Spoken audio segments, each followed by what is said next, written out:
So in the back end of the system, you can see I've used the membership type filter option to search for my 3-member company membership.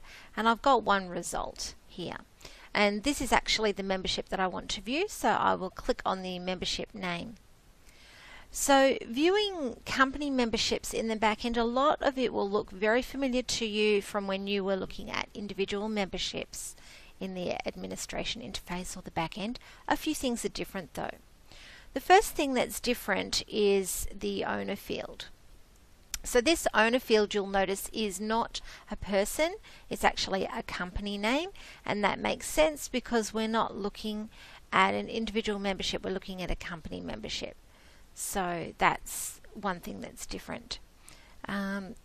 Almost everything else on this page I would say is exactly the same. You can still change the membership type if it was wrong. You've still got the ability to change status type. You can still see the the renewable period and all this relevant date information here. And there's also the sign up order link as well, where if I click this, a pop-up will open showing me the transaction, and I can edit and mark it as being payment received if I choose to, as well as the approved function here. So all of that works the same way as in individual memberships. The details tab here.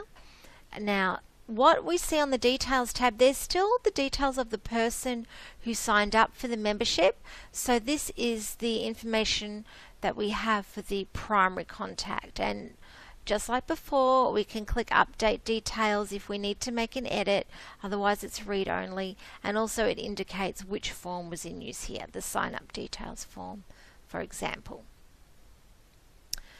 Something that's new is that we have a tab called Members. Now this Members tab is where you as an association administrator can help them out. So for example, let's just assume Mickey Mouse was dismissed from the job at very short notice and they're concerned because he's the primary contact. So what we can do straight away is make Donald Duck the primary contact and save that information immediately. So if we go back to the Members tab after having saved it, we can see that Mickey Mouse is still an administrator and a member. So again, we can change that for them. Now, if they've chosen to allow their primary contacts to update details on the front end, that's great, but in that example the primary contacts moved on, so they may contact you for assistance there. Okay, so just as on the front end, you can add a new member to this membership. By clicking that new member button, you can update the names here. So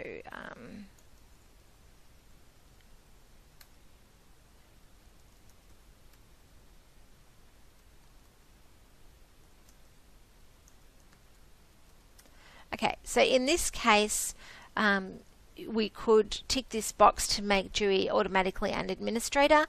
The member box is missing because Dewey will indeed be added as an administrator as soon as he's added to the system, but also he's going to be added as a contact in your database. Now you've got the opportunity to say no, he's actually not part of this company, but in this case he is a new employee of Disney.com, and therefore we're going to leave that box ticked.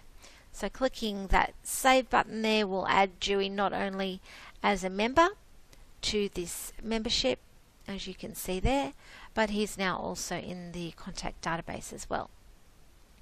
The Member Notes tab, again we can view notes here but we cannot add them, and that is because notes need to be added in the context of an individual person, not a membership in general.